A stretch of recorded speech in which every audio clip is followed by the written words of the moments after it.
Greetings, my beautiful lovelies. It's Emmy. How are you? It's great to see you and welcome back. Today, we're going to be making a summertime classic in my book. It's when your garden is bursting with zucchini. It's probably the most popular recipe I know of to use up zucchini, and it is for zucchini bread. Now, I know many of you have baked this before, but have you ever baked it in a crock pot or a slow cooker? I have not. I just until recently learned that you can bake in a slow cooker or a crock pot. I made some yeasted bread recently. You can make it in 2 hours. No idea that you could do that. And today I'm going to test out making zucchini bread, which in my opinion is more like a cake. If you've never had zucchini bread before, it's similar to banana bread in the fact that it's a quick bread. You leaven it with baking powder, baking soda, and it has a fruit in it. In this case, it's zucchini. I think many people associate zucchini with more of a vegetable, although it is the fruit of the plant. And just like banana bread, it's often spiced with cinnamon and sometimes nutmeg. I'm going to be using cinnamon today, but the thing that's great about this recipe is that it's a great way to use up excess zucchini that you perhaps might have a lot of, because if you've ever grown zucchini, you know that one plant produces a lot of zucchini. So it's great to give to neighbors. It's great to bake into this bread, and this bread freezes really well as well. So you could bake a few loaves and then save them for later. But I'm here to test out the crock pot method because I've never done it before, and I thought it might be interesting to use a conventional recipe, because when I was comparing recipes for this crock pot zucchini bread, it just seemed like a typical zucchini bread. Pretty much the same, nothing different in terms of amounts or anything. So I am going to be testing out the best recipe according to all recipes for zucchini bread. It has over 11,000 likes. It's got a 4.8 review, and people love this version of zucchini bread. I've never made it before, so we're going to be making it. And because it makes 2 loaves, I thought I'd cook one in the crock pot and then one conventionally, and then we can do a little side-by-side comparison. So some of you might ask, why would we even bother cooking bread in a crock pot rather than cooking it in the oven? Well, it's summer and it's hot, so using a crock pot, you can not heat up your house, because the whole idea of using a slow cooker is that it's at a lower temperature and you cook it for an extended amount of time, and it's not going to heat up your entire house. Novel idea. So let's go ahead and get started. We're going to be using a cup of nuts. The recipe calls for walnuts, but I'm going to be using pecans because that's what I have. And I'm going to chop these up. My youngest child is not a huge fan of nuts, but I find if I chop them finely enough, he doesn't mind them. So I'm going to do that. And I totally can relate. When I was a kid, I did not like nuts, but especially did not like walnuts. And whenever you have nuts, I find they always taste better if you can toast them up before you serve them, especially if you put them in a salad or something. It's an extra step, but it really is better, toasted nuts. But I, of course, have not toasted these nuts. But if you have the time, I think that would be nice. You can put them in a pretty warm skillet just until they start to kind of smell nutty. Or some people like to put them in the oven if you have a toaster oven. Nuts have lots of fat and oil in them, so they like to burn. So keep an eye on them. Chopped nuts, check. Now, this is a zucchini. Perfectly in season right now. It's summer, and I believe in some parts of the world they call these courgettes. They cook up beautifully. I've made a Meghan Markle pasta with this, absolutely delicious. When you cook them down, they develop a really nice sweetness. I have also made mushy mimi with this. It's a classic childhood recipe that my brother and I would make as latchkey kids. You should definitely check that out. That was the first episode of We and D. And yeah, love zucchini, especially in the summertime when they're so abundant and inexpensive. We need 2 cups. Usually works out to be about 2 medium zucchini. And I'm going to be using the coarse side of a grater. So make quick work of things. These kinds of recipes, based on my own experience, work best with a medium-sized zucchini, one that's not too mature. I know sometimes you miss zucchini and it ends up being the size of a small, like a size of a baby. Those ones you can use, but they tend to be a little bit coarser, and I often remove the seeds. But yeah, indeed. So 1 medium zucchini works out to be about 1 cup. Perfect. I like this grater because I can take it apart and it makes it a lot easier to wash. The old metal knuckle busters were tricky to wash, you know what I mean? So I'm not gonna pack it down too tightly. Another cup of zucchini. I'm gonna fluff up my flour a bit, and I'm measuring 3 cups of all-purpose flour into my strainer here. So 1 teaspoon of each. Baking powder and soda. This is a quick bread because we're using the baking powder and soda to make this bread rise. No need to wait for the yeast to do its magic. And we get some kosher salt. Cinnamon, 1 tablespoon of cinnamon. Now, this is my favorite cinnamon. It's by Burlap and Barrel, Royal Cinnamon. You know, I love to cook, and whenever I watch cooking shows, they said, well, keep your spices for just a few years, then throw them all out. I've heard this, but I would never do it because spices are expensive. You buy a bottle of thyme and it's $6, and then you just keep it, right? Well, when I bought this cinnamon, I'm like, oh, it's cinnamon. But then I did an actual cinnamon sniff test in my kitchen because I had other cinnamons from the supermarket that I had purchased, and hands down, and when I tasted this one was just the most aromatic, the most fragrant, the most potent cinnamon I've ever used. Love the cinnamon, but I have a bunch of this other kind of cinnamon, you know, the stuff that we buy from the supermarket. So what I've been doing is I've been using half of my favorite Burlap and Barrel and half of my old cinnamon, so I just can use it up. I know, right? Well, a tablespoon is 3 teaspoons. So we'll use some of the old stuff and some more of the good stuff. So now we're just going to push this through the strainer. We're going to mix our wet ingredients, and sugar is often considered a wet ingredient. This is why I think zucchini bread and banana bread are more like cakes, and that's why they're so delicious and why everyone loves them. It's because they have a lot of sugar, like 2 1/4 cups worth of sugar. This is 2 loaves, yes. Oh, I wanted to show you something. I got it for my birthday. Look at this. Have you ever seen one of these before? I've seen them before, but I've never actually played with them. But my friend Mel got this for me for my birthday. And it is an egg scale. Look how stinking cute that is. From Sears Roebuck. It's a vintage egg scale. So you place the egg on this little part and it tells you what size egg, how much it weighs. My kiddo enjoyed playing with this too. It's delightful. As many of you already know, I have a backyard flock, so it's pretty delightful to be able to weigh the eggs if I like. But in general, our chickens lay pretty big eggs. So let's go ahead and put one on the scale. Beautiful olive colored egg from our olive egger chicken, and look at this. That's a big egg. It goes beyond extra large. Like, that's a really large egg. It's about 29.5 ounces. This one is from a younger chicken, and they lay slightly smaller eggs. So let's weigh that.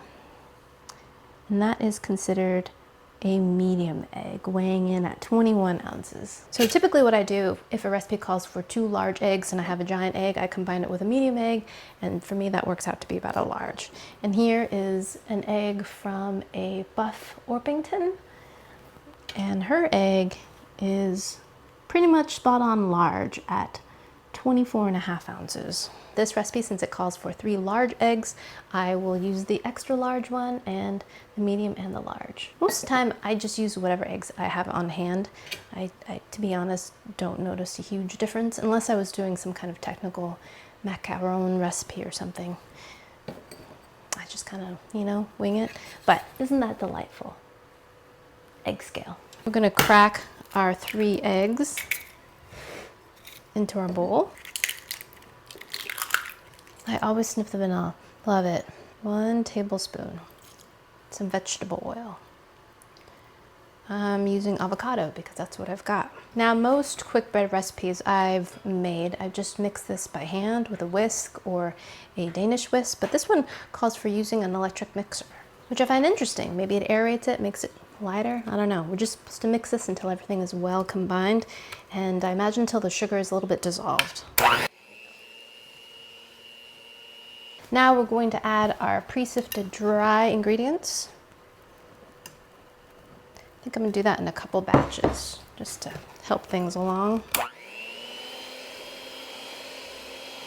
We don't want this to get tough, so don't over mix it. It's pretty thick, so I think I'm going to switch to my Danish whisk, which is this thing. And this will make very quick work of things. Flour, of course, has the protein gluten in it, and the more you work it and knead it and mix it, and it gets chewier, which is great for a chewy loaf of bread, not so great for something like zucchini bread where you want it to be more tender. Next, walnuts, pecans, actually, whatever nut you like, and our grated zucchini. And the dough is pretty stiff, but there's a lot of moisture in the zucchini, which will kind of loosen the dough, batter, whatever you want to call it. The reluctant nut-eating child is also a reluctant green-eating child, but finds zucchini and zucchini bread acceptable. We are all mixed in. So maybe a little bit of a sling would be helpful. So what do I mean by sling? A sling, in this case, is just going to be a piece of parchment paper that sits inside the pan so that we can lift the bread out. I'm using roughly 8 by 4 inch pan. The reason why I say roughly is this is actually a little bit narrow, this is a little bit wider, but in between it's about 4 inches. And some of you may comment on how dirty my pans are, but I love that. We call that patina. We call that lots of baking, happy baking that has happened in those pans. And if you're like me and you like to frequent thrift stores, that's exactly where I got these pans. I love finding things at the secondhand shops. Oftentimes it's stuff you can't find anywhere else. Now I'm going to use a little baking spray for the short ends because those will not be covered in spray. Actually, I'm going to give everything a spray because that helps the parchment stay in place too. There we go. Now we're going to divide this batter equally into the 2 pans. Ooh, very thick batter. Look at that. 1 heaping cup for this one. You do not need to measure, but I'm doing a bit of an experiment, so I kind of want to make them as consistent as I can. I'm curious about the difference in texture. The flavor should be essentially the same because it's the same recipe. What happens when you use a drier heat versus a wetter heat? And when I mean wetter heat, the crock pot seals in all the steam, so that doesn't really allow for a lot of browning, but it has the temperature to cook a piece of bread. So the temperature I have read on a slow cooker is about 200 degrees. So over a span of 2 or 3 hours, that is enough to cook the bread, because that's usually what the temperature you want the bread to be cooked at inside. When it has an internal temperature of about 190, 200 degrees, that means the bread is cooked. I read it somewhere. If you run a knife down the middle of the pre-cooked batter, it will help create that kind of beautiful little cave-in with like a little slice down the middle when it comes to making banana bread. So I'm going to try that. All you do is take a knife, a butter knife, and run it down the middle. The conventional one, we're going to pop this into a preheated 325 degree Fahrenheit oven for 40 to 60 minutes. At 40 minutes, I would begin checking it with a toothpick, and once that comes out clean, it is cooked. And we're going to let it cool on a rack for 20 minutes before we pull it out of the pan, and then let it continue to cool on a rack before we slice into it. Because bread, if you slice into it too early, it's steamy and soft, and then it loses all its shape and it's really crumbly. It slices better and it tastes better once it's had some time to cool. That's what they always tell me. Alrighty, so this one's going into the oven. Now this one we're gonna prepare in our crock pot or slow cooker. Crock pot is the trademark name, slow cooker is just the name of the device. This is a 6-quart crock pot, and my loaf pan will fit inside it, just like that. Cover it with a flour sack towel, and this will absorb any excess moisture. I say flour sack because it's a thin towel. If you don't have one of those, you could also use paper towel. I'm going to put the lid back on. Turn this on to high. No, that's low.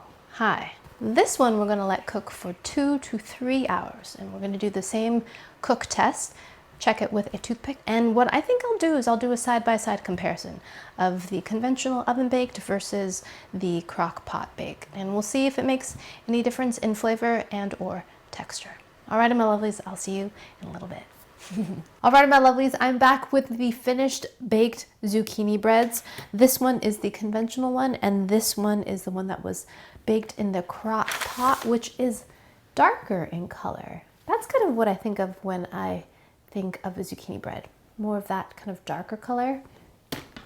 Well, this one is the one that came out of the oven. It's a little bit lighter. The oven one definitely seems to have more of a crust, which makes sense because the heat is drier. It rose pretty well, but what I am surprised by is the crock pot one rose very nicely. The top is not crackly and is a little bit sunken in the middle. But I tested it and I took its temperature and it is fully cooked. The crock pot one looks slightly higher. Sounds great. Yep, little flecks of green, completely cooked, dense. Can see the little bits of pecan there. Let's compare that with the crock pot version. Oh, this one actually sounds a little bit crusty too. Looks terrific. Beautiful. This is the crock pot version, and this is the conventional oven version. So this one's slightly darker in color, a little bit more brown than this one. Is it more caramelized? I'm not really sure. Pretty similar, right? In terms of crumb texture. Oven baked one as the control. Here we go. Itadakimasu. Really good zucchini bread recipe. Moist, bouncy, not rubbery. Huge cinnamon flavor. Quite sweet, but it's like banana bread, as sweet as banana bread, but on the sweeter side of things, definitely more like a cake. And of course, I don't taste any zucchini whatsoever, but very cinnamony. And I really like that top. The top has a really nice crunch to it, but it has a sandy, sugary flavor to it. Flavor and texture. That's great. It made that crust all on its own. I didn't have to put a glaze or make a streusel topping or anything. It just created that nice, crunchy, sweet coating on the top. Love that. I love the pecans in there too. Great texture. You get a nice little nutty crunch, but of course, a lovely, lovely nutty flavor too. Now let's compare that with the crock pot version. It's great. The interior texture is exactly the same. Flavor is the same too. Not surprising because it's the same batter. The bottom is nicely cooked. My last slow cooker bread recipe, it was a little darker than I had expected, but this one is beautifully cooked, not at all burnt at all. And the texture is great. I think the biggest difference I can discern between these two methods of cooking is how the crust turns out, the top crust. The crock pot method does not leave a nice kind of crunchy, sugary topping. A little bit. In the crock pot, it's a little drier on the top, and there's a slightly different texture. But in the baked version, it's crispy. It's a nice crispy crust. So it's a really fun texture that's added to a delicious zucchini bread recipe. So final thoughts. Both methods yield a great loaf of zucchini bread. Which option you choose is really up to you. If you live in a tiny apartment and you don't want to heat up everything, maybe the crock pot method is the way to go. It does take longer though. If you want a crunchy, sugary top, then the oven method will give you those results, but you will make your house quite hot. Even this little small oven that I have here heats up the space intensely. So it's really kind of up to your situation. Alrighty, my lovelies, there you have it. The best zucchini bread recipe cooked with 2 different methods. Both of them yield absolutely lovely results. Alrighty, thanks so much for watching. I hope you enjoyed that one. I hope you learned something. Please share this video with your friends. Follow me on social media, like this video, subscribe, and I shall see you in the next one. Toodaloo, take care, bye!